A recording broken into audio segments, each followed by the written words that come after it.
ಎಲ್ಲರಿಗೂ ನಮಸ್ಕಾರ. ಅಪ್ಪಿಸ್ ಕುಕ್ಕರಿಗೆ ಸ್ವಾಗತ. ಇವತ್ತು ನಿಮಗೆ ಅಪ್ಪಿಸ್ ಕುಕ್ಕರಿಯಲ್ಲಿ ಒಂದು ಸ್ಪೆಷಲ್ ಕಿಚನ್ ಟಿಪ್ಸ್ ಒಂದನ್ನ ತಿಳಿಸ್ಕೊಡ್ತಾ ಇದ್ದೀನಿ. ಅದು ಏನು ಅಂತಂದ್ರೆ, ನಾವು ಸಾಮಾನ್ಯವಾಗಿ ತುಪ್ಪನ ಎಲ್ಲ ಮನೆಯಲ್ಲೂ ಕೂಡ ಬಳಸ್ತೀವಿ, ಮನೇಲೆ ತುಪ್ಪನ ರೆಡಿ ಮಾಡ್ತೀವಿ. ಕೆಲವೊಂದು ಸಾರಿ ಏನಾಗುತ್ತೆ, ತುಪ್ಪನ ಹಾಗೆ ತುಂಬಾ ಶೇಖರಣೆ ಮಾಡಿಟ್ಟಾಗ ಜಿಡ್ಡು ಬರೋದು, ತುಪ್ಪ ಹಾಳಾಗುವಂತಹ ಸಮಸ್ಯೆ ಎದುರಾಗುತ್ತೆ. ಆಗ ನಾವು ಏನ್ ಮಾಡಬೇಕು? ತುಪ್ಪ ಜಿಡ್ಡು ಬಂದಾಗ, ತುಪ್ಪಗೆ ತುಂಬ ಜಿಡ್ಡು ಬಂದಾಗ ಅದನ್ನು ತಿನ್ನೋದಕ್ಕಾಗೋದಿಲ್ಲ, ಬಳಸೋದಕ್ಕಾಗೋದಿಲ್ಲ. ಆಗ ಏನು ಮಾಡಬೇಕು ಅನ್ನೋದನ್ನು ತಿಳಿಸ್ಕೊಡ್ತೀನಿ. ಇದು ನಾನು ಊರಿಂದ ತಂದಂತಹ ತುಪ್ಪ. ಇದರಲ್ಲಿ ತುಂಬ ಇತ್ತು, ಖಾಲಿ ಆಗ್ತಾ ಬಂದಿದೆ, ಸ್ವಲ್ಪ ಇದೆ. ಅದೀಗ ಜಿಡ್ಡು ಬಂದಿದೆ. ಅದನ್ನು ಏನು ಮಾಡಬೇಕು, ಜಿಡ್ಡು ಹೋಗೋದಕ್ಕೆ ಏನು ಮಾಡಬೇಕು ಅನ್ನೋದನ್ನು ತಿಳಿಸ್ಕೊಡ್ತೀನಿ ಇವತ್ತು ನಾನು. ಒಲೆ ಮೇಲೆ ಒಂದು ಬಾಣಲಿ ಇಟ್ಟಿದ್ದೀನಿ, ಬಾಣಲಿ ಕಾದಿದೆ.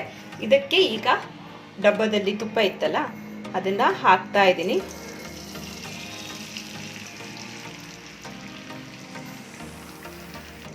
ತುಪ್ಪ ಏನಕ್ಕೆ ಜಿಡ್ಡು ಬರುತ್ತೆ ಅಂತಂದ್ರೆ, ನಾವು ಸ್ಟಾರ್ಟಿಂಗ್ ತುಪ್ಪ ಮಾಡ್ತೀವಲ್ಲ, ಅವಾಗ ಚೆನ್ನಾಗಿ ಕಾಯಿಸ್ಬೇಕು. ಇನ್ ಕೇಸ್ ಚೆನ್ನಾಗಿ ಕಾದಿಲ್ಲ ಅಂತಂದ್ರೆ ತುಪ್ಪದಲ್ಲಿ ಜಿಡ್ಡು ಬರುತ್ತೆ. ಮತ್ತೆ ತುಪ್ಪ ಎಲ್ಲ ರೆಡಿ ಮಾಡಿ ಆದ್ಮೇಲೆ ಸರಿಯಾಗಿ ಮುಚ್ಚಳ ಹಾಕ್ತಾ ಇರೋದು, ಮತ್ತೆ ನೀರಿರುವಂತಹ ಚಮಚಗಳನ್ನ ತುಪ್ಪದ ಬಾಟ್ಲಿಗೆ ಹಾಕ್ತಾ ಇದ್ದಾಗ ತುಪ್ಪ ಹಾಳಾಗುತ್ತೆ, ಅಂದ್ರೆ ಜಿಡ್ಡೆಲ್ಲ ಬರೋದಕ್ಕೆ ಸ್ಟಾರ್ಟ್ ಆಗುತ್ತೆ. ಅವಾಗ ನೀವು ಈ ಮೆಥಡ್ ಅನ್ನ ಯೂಸ್ ಮಾಡಿ ಬಂದಿರೋ ಜಿಡ್ಡನ್ನ ಹೋಗಿಸ್ಬೋದು. Simple tips.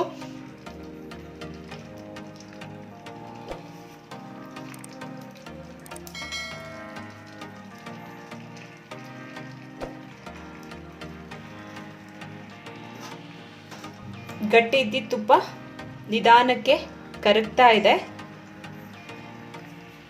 ಇದು ಫುಲ್ ತುಪ್ಪ ನೀರಾಗಬೇಕು. ಸಿಟಿಲೆಲ್ಲ ಇರೋರು ಏನು ಮಾಡ್ತಾರೆ ಅಂತಂದರೆ, ಊರಿಗೆಲ್ಲ ಹೋದಾಗ ತುಂಬ ತುಪ್ಪನ ತಂದು ಶೇಖರಣೆ ಮಾಡಿ ಇಟ್ಕೋತಾರೆ. ಆಗ ತಂದು ಜಿಡ್ಡು ಬರೋಕ್ಕಿಂತ ಮುಂಚೆನೇ ಒಂದ್ಸಾರಿ ಅವರು ಈ ಮೆಥಡನ್ನು ಯೂಸ್ ಮಾಡಿ ಬಿಸಿ ಮಾಡಿ ಇಟ್ಕೊಳೋದು ಒಳ್ಳೆಯದು, ಜಿಡ್ಡೇ ಬರೋದಿಲ್ಲ. ಇನ್ ಕೇಸ್ ಜಿಡ್ಡು ಬಂತು ಅಂತಂದ್ರೂ ಈ ಮೆಥಡನ್ನು ಮಾಡಿದರೆ ಜಿಡ್ಡು ಕಂಪ್ಲೀಟಾಗಿ ಹೋಗುತ್ತೆ, ತುಪ್ಪನೂ ಫ್ರೆಶ್ ಆಗಿ ಇರುತ್ತೆ.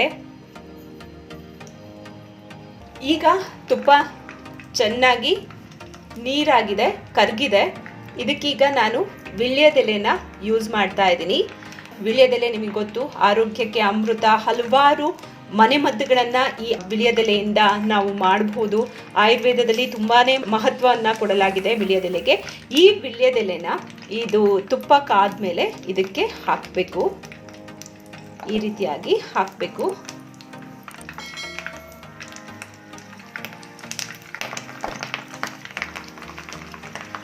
ಹಾಕಿ ಅದನ್ನ ಲೋ ಫ್ಲೇಮಲ್ಲಿ ಇಡಿ. ಊರಿನ ಜೋರಾಗಿಡಬೇಡಿ, ಲೋ ಫ್ಲೇಮಲ್ಲಿ ಇಟ್ಟು ಅದು ತುಪ್ಪದಲ್ಲೇ ಇರಬೇಕು. ಫುಲ್ಲು ಫ್ರೈ ಆಗಬೇಕು. ಈ ವೀಳ್ಯದೆಲೆ ಕರುಮ್ ಅಂತ ಆಗುತ್ತಲ್ಲ, ಅಷ್ಟು ಫ್ರೈ ಆಗಬೇಕಾಗತ್ತೆ ವೀಳ್ಯದೆಲೆ.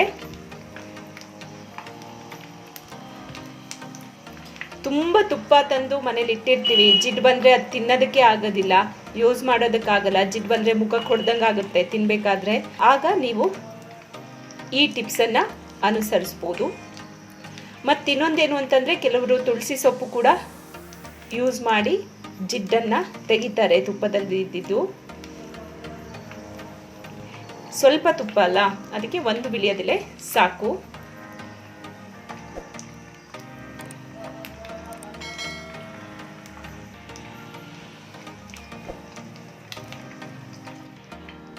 ಈ ವೀಳ್ಯದೆಲೆಗೆ ತುಪ್ಪದಲ್ಲಿರುವಂತಹ ಜಿಡ್ಡಿನ ಅಂಶವನ್ನು ತೆಗೆಯುವಂತಹ ಶಕ್ತಿ ಇರುತ್ತೆ. ಜಿಡ್ಡನ್ನ ಈ ವೀಳ್ಯದೆಲೆ ತುಪ್ಪದಿಂದ ತೆಗೆಯುತ್ತೆ.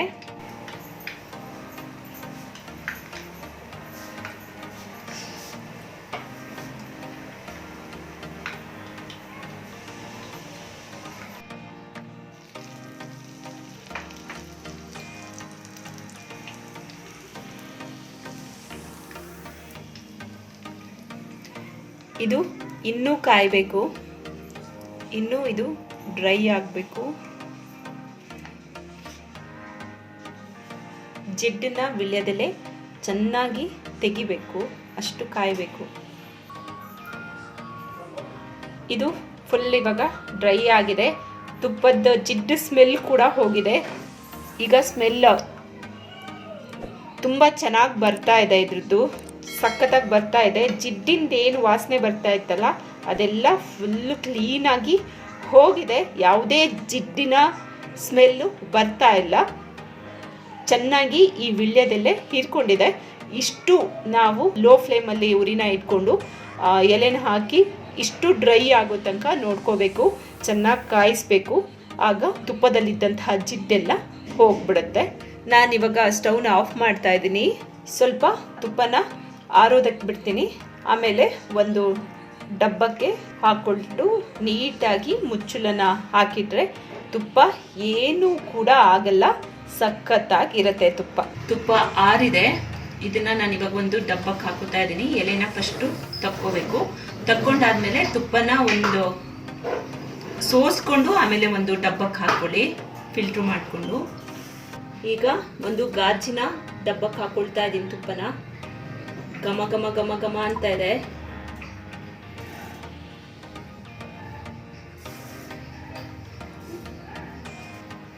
ಸಖತ್ತಾಗಿದೆ ಅದರ ತುಪ್ಪದ ಸ್ಮೆಲ್ಲು. ಸ್ವಲ್ಪನೂ ಜಿಡ್ಡಿನ ವಾಸನೆ ಇಲ್ಲ, ಕಂಪ್ಲೀಟ್ ಆಗಿ ಹೋಗಿದೆ. ನೀವು ಮನೇಲಿ ತುಂಬಾನೇ ತುಪ್ಪನ ತಂದು ಶೇಖರಣೆ ಮಾಡಿ ಇಟ್ಕೊಳ್ತೀರಾ ಅಂತ ಅಂದ್ರೆ ಈ ಮೆಥಡ್ ಅನ್ನ ಮಾಡಿ ಕಾಯಿಸಿ ಒಂದು ಡಬ್ಬಕ್ಕೆ ಹಾಕಿಟ್ಕೊಡಿ. ಇಲ್ಲ ಅಂತಂದ್ರೆ ಜಿಡ್ ಬಂದು ಸ್ಮೆಲ್ ಬರ್ತಾ ಇದೆ ಅಂತ ಅಂದ್ರೂ ಈ ಮೆಥಡ್ ಅನ್ನ ಯೂಸ್ ಮಾಡಿ ಪಕ್ಕ 100% ರಿಸಲ್ಟ್ ಸಿಗುತ್ತೆ. ಮತ್ತೊಂದು ವಿಡಿಯೋದೊಂದಿಗೆ ನಿಮ್ಮ ಮುಂದೆ ಮತ್ತೆ ಹಾಜರಾಗ್ತೀನಿ. ಧನ್ಯವಾದಗಳು. ಆದರೆ ಇನ್ನೂ ಕೂಡ ನೀವು ನಮ್ಮ ಚಾನೆಲ್ ಅನ್ನ ಸಬ್ಸ್ಕ್ರೈಬ್ ಆಗಿಲ್ಲ ಅಂತಂದ್ರೆ ಈ ಕೂಡಲೇ ಸಬ್ಸ್ಕ್ರೈಬ್ ಆಗಿ. ಪಕ್ಕದಲ್ಲೇ ಬೆಲ್ ಐಕಾನ್ ಇರುತ್ತೆ, ಅದನ್ನ ಕ್ಲಿಕ್ ಮಾಡೋದನ್ನ ಮರಿಬೇಡಿ.